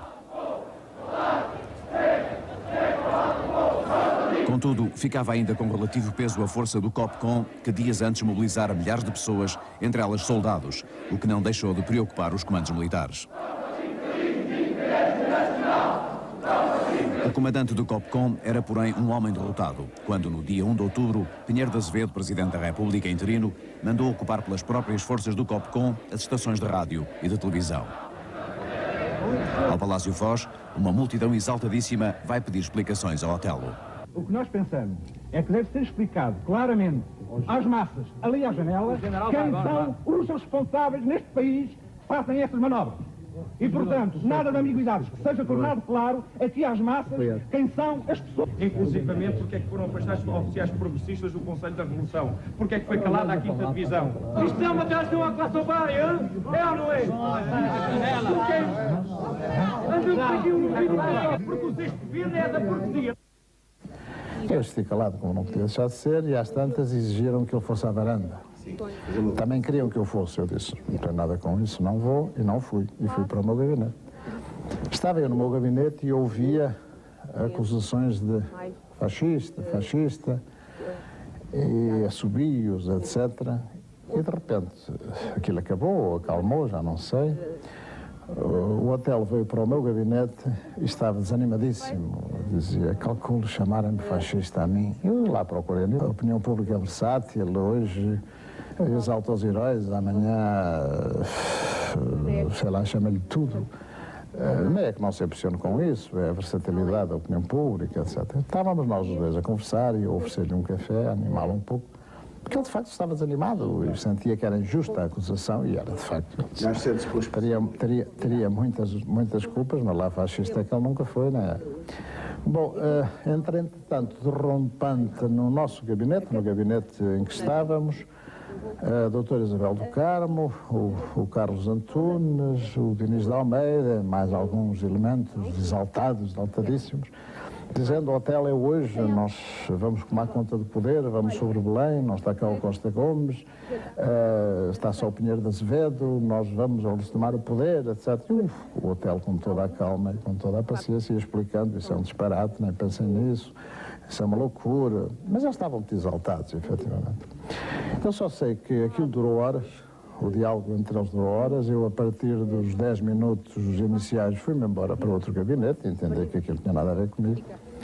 Fui para outro gabinete, esperei 1 hora, 2 horas, 3 horas, até que, ao fim daquele tempo todo, o Otelo passa pelo gabinete em que eu estava a informar-me de que iam para Belém. Lá conseguiram convencê-lo a ir para Belém, nunca levei muito a sério aquela ameaça, como é óbvio. Quando o Torreiro do Paço se esvaziou, o Torreiro do Paço não, os restauradores se esvaziaram, eu saí, o tejadilho do meu carro estava amolgado, porque tinham estado vários indivíduos em cima do carro, lá ordinário, e portanto o raciocinei, não deu nada, a revolução não deu nada, só entre aspas. E no dia seguinte passei por lá, por Belém, a perguntar ao Pinheiro de Azevedo o que é que se tinha passado. Ele disse, não se passou nada, eles estiveram aí, quiseram ser recebidos, recebi-os, lá debitaram a sua cassete, chamei-lhes parvos e mandei-os embora.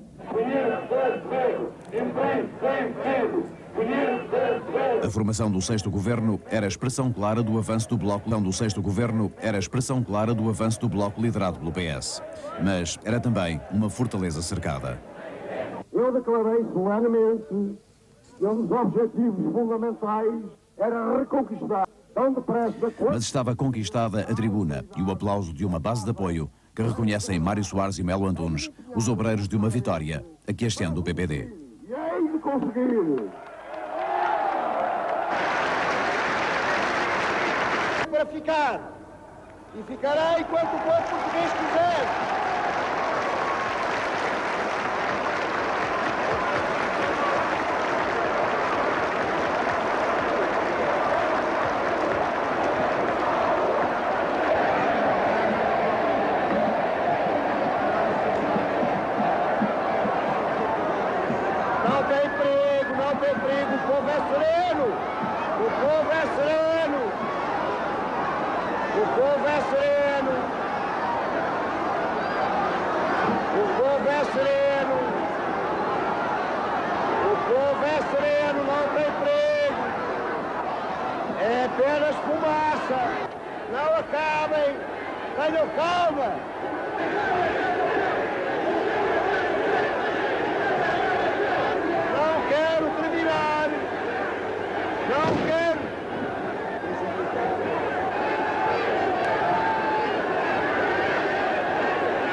E a um dado momento caem no meio da praça granadas que eram de fumos, porque não me recordo de terem sido mesmo lacrimogéneas, mas, portanto, granadas que começam a lançar fumo, o que cria pânico entre as pessoas que estão, digamos, a assistir à manifestação. Simultaneamente, os militares da Polícia Militar, que estão, digamos, na sua missão, reparam que têm civis com pistolas apontadas. Isto ficou referido por vários elementos que eu, pessoalmente, não o vi, mas não tenho dúvidas que são pessoas idóneas e que o estão feito e estão relatado, com pistolas apontadas à cabeça para estarem quietos. Claro está que isto faz-se a 2 ou 3 rondas, mas não se faz aos restantes. Sobretudo porque aparece na zona onde nós tínhamos lá permanentemente segurança da Polícia Militar. Portanto, que aí é que estão os disparos. E então, nessa altura, o meu pessoal, quando se sente ameaçado, agarra nas armas e dispara para o ar.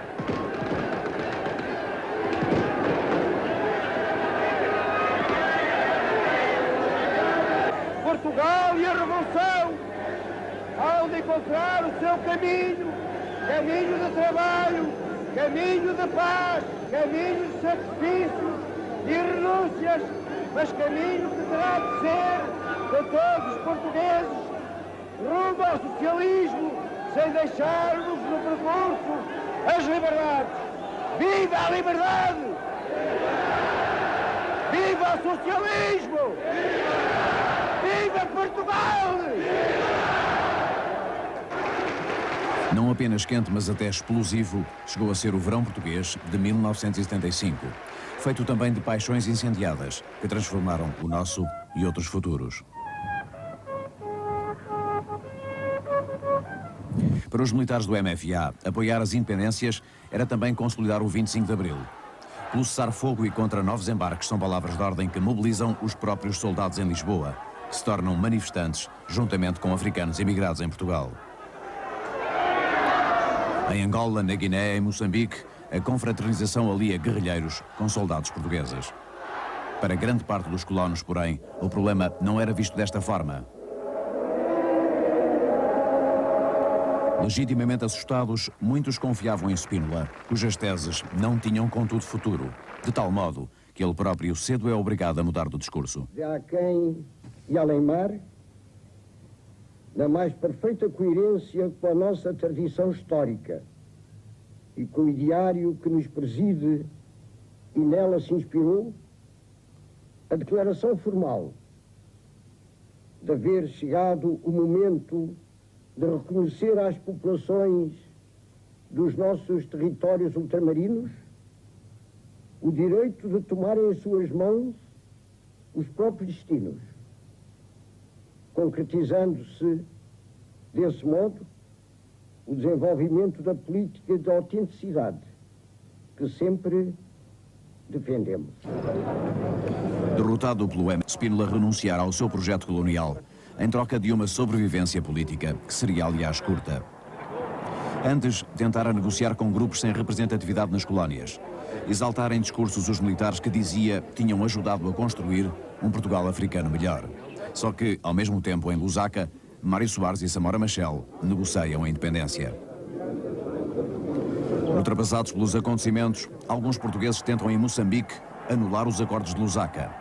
E em 7 de setembro ocupam o Rádio Clube durante 2 dias. Falando para todo o território, tentam conquistar para as suas posições a opinião pública moçambicana. Conseguem a adesão de alguns antigos militares que para isso voltam a envergar os uniformes e recebem festivamente a patrulhada para o local, procurando cativá-la para a sua causa.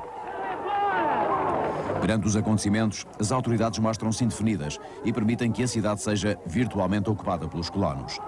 A bandeira portuguesa nada podia fazer, rendida pelo pavilhão.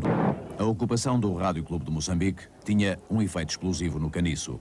Receando que a independência estivesse em perigo, moçambicanos controlam os acessos à cidade, enquanto em Lusaka, e perante os acontecimentos, a Frelimo chegou a anular o cessar-fogo que nesse mesmo dia assinara.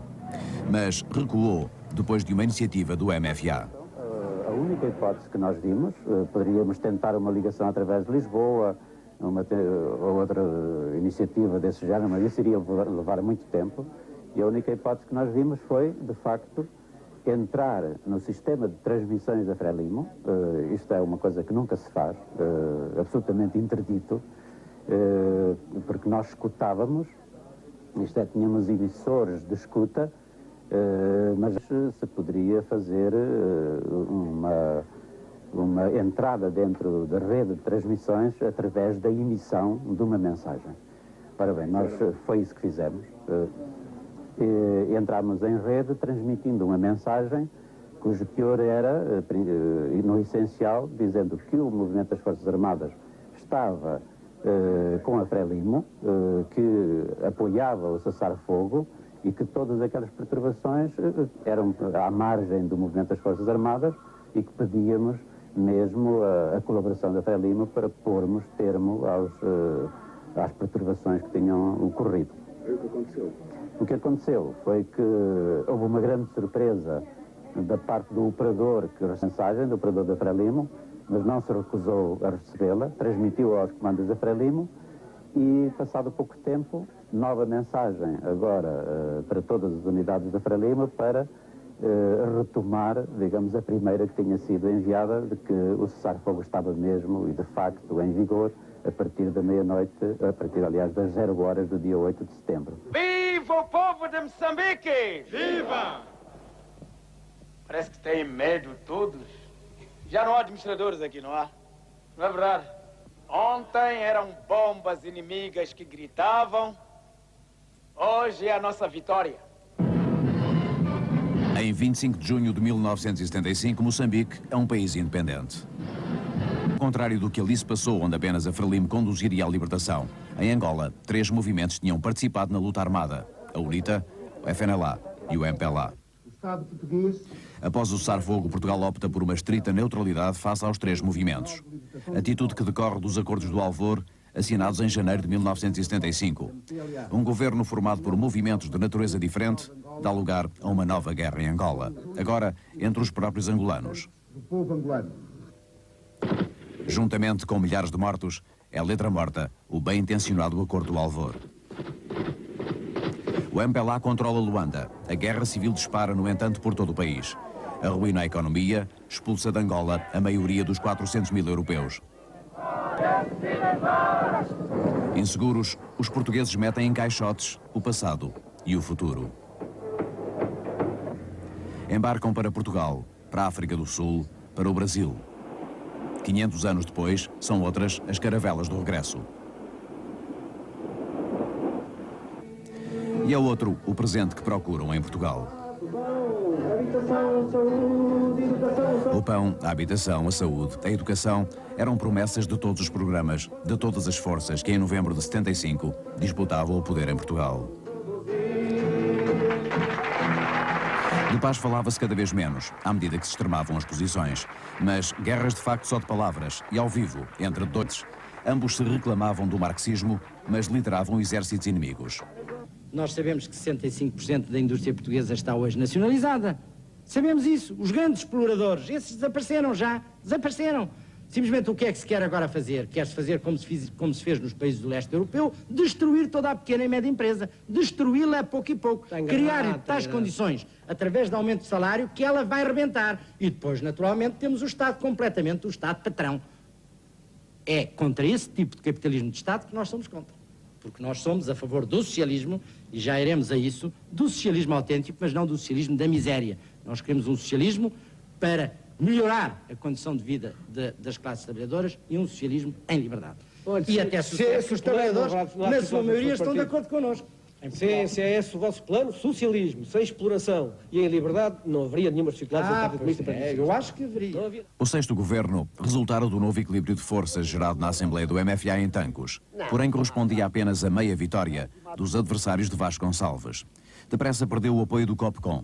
Com esta poderosa força militar na oposição e com uma reduzida influência nos sindicatos, o governo sentia-se incapaz de restabelecer a ordem que prometera. Esta situação fica exemplarmente demonstrada quando operários da construção civil em greve cercam São Bento, exigindo que Pinheiro de Azevedo satisfaça as suas reivindicações salariais. Os deputados podiam reclamar que tinham sido eleitos pelo voto popular, mas só lhes restava adormecer cientes dessa convicção, na verdade, sem grandes resultados práticos naquelas circunstâncias. Fora do palácio, eram os operários que exibiam a força e com a força militar confraternizavam. Cercando a Assembleia Constituinte durante largas horas, demonstravam os trabalhadores da construção civil que no declínio do verão quente de 1975 era possível escrever decretos na rua, neutralizar um parlamento em que não tinham confiança. Salvo algumas exceções.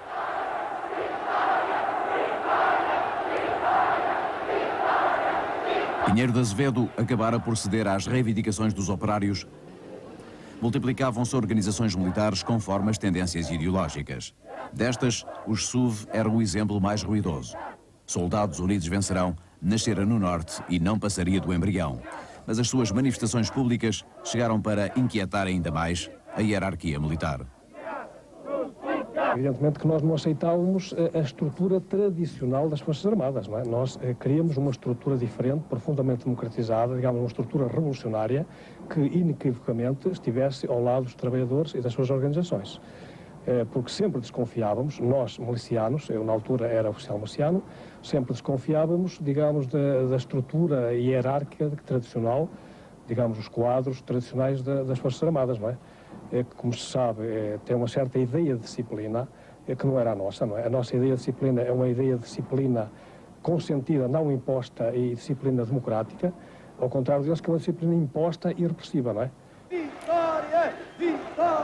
A luta política tinha conquistado as casernas. Por entre golpes e contragolpes sucessivamente anunciados e desmentidos, pairava no ar uma crescente sensação de possível confronto.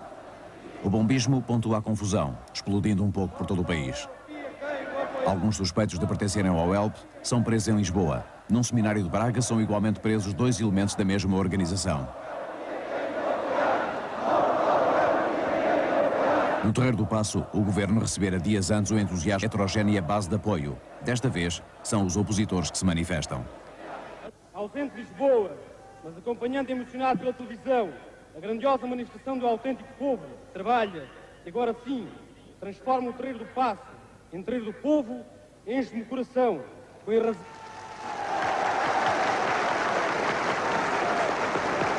Obrigado, povo amigo, o hotel está contigo.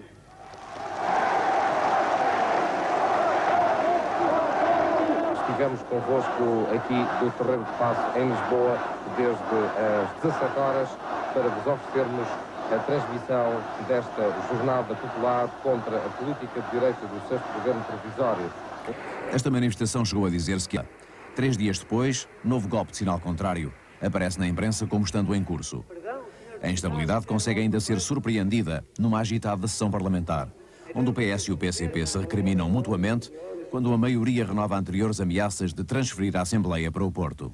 O Partido Socialista quis significar, através dessa deslocação, que se dispõe a considerar como último recurso a possibilidade de transferência dos legítimos órgãos de soberania democrática para outro ponto do território nacional, se em Lisboa os responsáveis militares não dispuserem da autoridade e decisão suficientes das instituições do poder central. Feita de factos aparentemente desencontrados, era alucinante a sucessão de novidades políticas. Pinheiro de Azevedo terá ido o mais longe que pôde a autossuspender o governo para mostrar que, sem apoio militar, não podia dirigir o país. Estou farto de brincadeiras, ok? Brincadeiras, é. Foi sequestrado já 2 vezes. Já chega, não gosto de ser sequestrado, é uma coisa que me chateia. Está convocada uma manifestação de trabalhadores agora para as 15 horas, aqui em frente ao Palácio de Belém. O Presidente da República me falou nisso, dizendo que estava feita ou convocada uma manifestação. Eu julgo que é de apoio ao Sr. Presidente da República contra o 6º Governo, que é o costume deles. Sr. Almirante, podíamos dizer alguma coisa sobre a situação militar do país neste momento? Tem algumas informações? Tanto quanto eu sei, continua na mesma.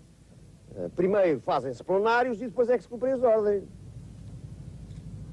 É a situação militar. Primeiro plenários, depois é que se cumprem as ordens. O Conselho de Ministros não voltará a reunir, portanto, enquanto não houver uma decisão do Presidente da República? Pois não, pois não. O CMB está solidário inteiramente com o plenário do Conselho de Ministros? Eu estou. Isto passa pela manutenção do Sr. General Hotel de Carvalho. Não tem nada a ver, o General Hotel de Carvalho não me interessa coisa nenhuma. O Sr. General Hotel de Carvalho, pessoalmente, não me interessa nada. E como comandante do Corpo de Conselho? Também não me interessa nada. Mas a resolução da Acho que é uma pessoa que tem o seu lugar na Revolução, a quem Carvalho não me resolve coisa nenhuma. Quem poderá resolver isso? O Sr. Presidente da República. Sr. Primeiro-Ministro, esta reunião terá continuidade esta tarde ou foram dados por fins, portanto, os contactos do Primeiro-Ministro com o Presidente da República para resolver esta situação? Se os contactos iniciados esta manhã se prolongarão pela tarde? Com o General Costa Gomes? Pois é natural que sim. E até depois da manhã e mais depois da manhã, que isto não é fácil de resolver, é difícil. Qual é o ponto mais... Vocês já viram agora o Governo suspender a sua atividade? Não, realmente assim, fora do normal. O facto particular que ontem à tarde vos levasse a tomar esta posição? Ontem à tarde? Sim. Vos levou à noite a tomar esta decisão? Eu sou muito franco, como sabem, vocês podem fazer as perguntas todas. Ontem à tarde não me recordo assim nada que me irritasse. Seria a manifestação dos padeiros? Seria a divisão de qualquer coisa? Talvez, olha, e daí talvez. Talvez a frequência das manifestações tivesse no subconsciente dos ministros levantado esse problema. Tem razão, olha, não me lembrava dos padeiros. E eu agora vou almoçar. Estava consumada a ruptura entre o 6º Governo e Otelo. A prova de força de Pinheiro de Azevedo tinha origem nesse ponto. Os estilhaços atingiam todas as forças que disputavam a supremacia do poder. No centro, Costa Gomes tinha a cabeça a prémio, como chegar a escrever um jornal do Porto. Chamado a decidir, o Presidente da República é pressionado por uma manifestação popular que quer a demissão real do governo. Várias pessoas têm dito Presidente da República que está na vossa frente é indeciso, é titubeante, é pouco brilhante. Aceito perfeitamente os epítetos, exceto o primeiro. Realmente nunca foi um defeito da minha pessoa hesitar nos momentos graves em que me tenho visto desde quase a minha infância. Mas é Otelo que cai. O Conselho da Revolução substituiu por Vasco Lourenço na região militar de Lisboa, uma nomeação que significava uma cunha do governo e do Grupo dos Nove na fortaleza hostil que o COPCON representava na área de Lisboa. O poder político estava virtualmente dissolvido na noite de 24 de novembro. Para cada um dos lados tratava-se agora de fazer inclinar a balança a seu favor. A bandeira da contestação ao curso da reforma agrária é reerguida pela CAP, que faz reivindicações e ameaça dividir o país em dois, bloqueando a estrada em Rio Maior. Estamos em plena estrada Lisboa-Porto, no Alto das Bastias. Aqui a população do Rio Maior e milhares de agricultores de 11 distritos do país que estiveram presentes num plenário esta tarde em Rio Maior formaram esta barricada como forma de luta. Intenções deste plenário: criar um secretariado provisório nacional que determinasse a reforma agrária. Perante as promessas do Conselho da Revolução, as barricadas de Rio Maior começam a ser desmanteladas. De madrugada, quando, silenciosamente, se iniciava uma operação cuja importância se projetaria no futuro. Vinha detrás de uma luta começada por paraquedistas de Tancos, descontentes com a sua utilização na destruição do emissor da Rádio Renascença. Poucos dias depois, 123 oficiais abandonam a unidade, dando um passo decisivo na escola de Tancos. Na semana seguinte, 1.200 paraquedistas são passados à reserva, o que terá sido uma pedra de toque na radicalização de posições. Quando, na noite de 24 de novembro, o Conselho da Revolução dissolve a base de paraquedismo e confirma Vasco Lourenço na região de Lisboa, os paraquedistas passam à ação. Ocupam 4 unidades aéreas numa operação considerada militarmente perfeita. O chefe de Estado-Maior talvez não tenha pensado bem, é que a força que nós temos é bastante maior do que a caneta que ele tem. A nossa operação não pode ser considerada de maneira nenhuma uma operação política, é uma operação militar para a resolução dos problemas dos paraquedistas. Uma ordem que foi emanada pelo COPCON, visto depender-nos operacionalmente dessa patente militar. Esta ação poderá ou não desencadear aquilo que poderá ser o princípio de uma guerra civil. Não vou tão longe, mas não escolher essa hipótese. Como é que foi decidido passar esta forma de ação? Bem, isso já são outros. Talvez eu já não possa adiantar isso. Como foi decidido, já não posso adiantar. Não devo adiantar neste momento. Em sentido contrário, movimenta-se contudo uma ação de que é principal protagonista o Regimento de Comandos. Em Monsanto tinha já dominado os paraquedistas. Na calçada da Ajuda, populares levantariam barricadas para impedir a passagem dos militares comandados por Jaime Neves. Só mais tarde a maioria dos portugueses ouvirá falar do papel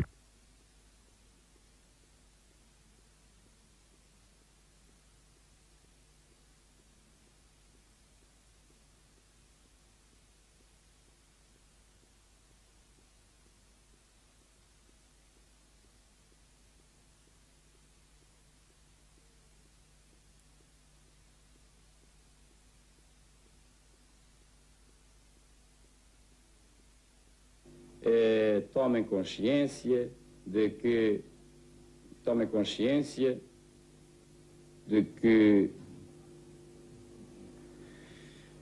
se não são capazes e atingiram tal essa incapacidade, têm que se afastar dele.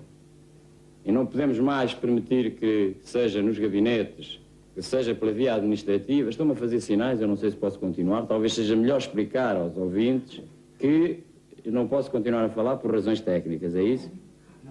Não posso continuar a falar por razões técnicas. Eu continuo daqui a pouco, não poderá ser.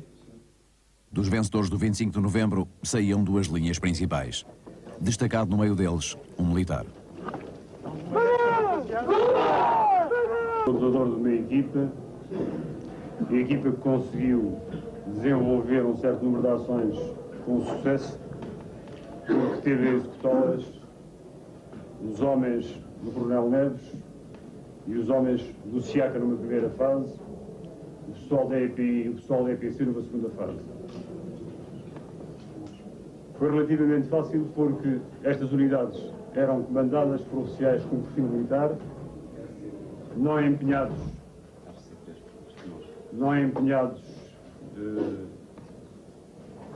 em partidos políticos, não empenhados sectariamente.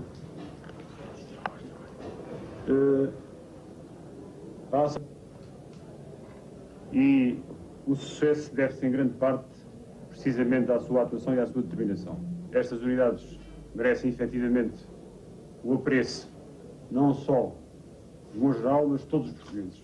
A insatisfação em que vivia o nosso povo, o ver atraiçoar os ideais de 25 de Abril, é que realmente levou-nos a nós, com uma determinação inquebrantável, a sermos nós a arrancar. O regimento de planos, nesta altura, ainda não se encontra satisfeito. Acha que há muito mais a fazer. E está realmente firmemente determinado a ir ao fim, e o Major pode, portanto, contar com ele, a realmente ver o povo português satisfeito uma vez para sempre. Eu penso que estão reunidas, ou podem estar reunidas, a muito curto prazo, as condições para não darmos razão a todos os alarmes que existiam ultimamente na sociedade portuguesa quanto à inviabilidade de uma via democrática muito importante, que a participação do Partido Comunista Português na construção do socialismo é indispensável.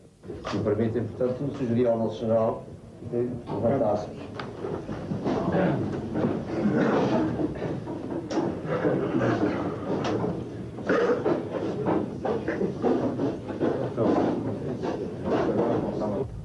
Então, Enes, mais uma vez, muito obrigado pela eficiência com que conduziu todas estas operações que tiveram para mim aquela consoladora satisfação de ver que você realizou as missões com o mínimo de perdas. Obrigado, muito obrigado. Eficiência. Foi dos comandos. Muito obrigado.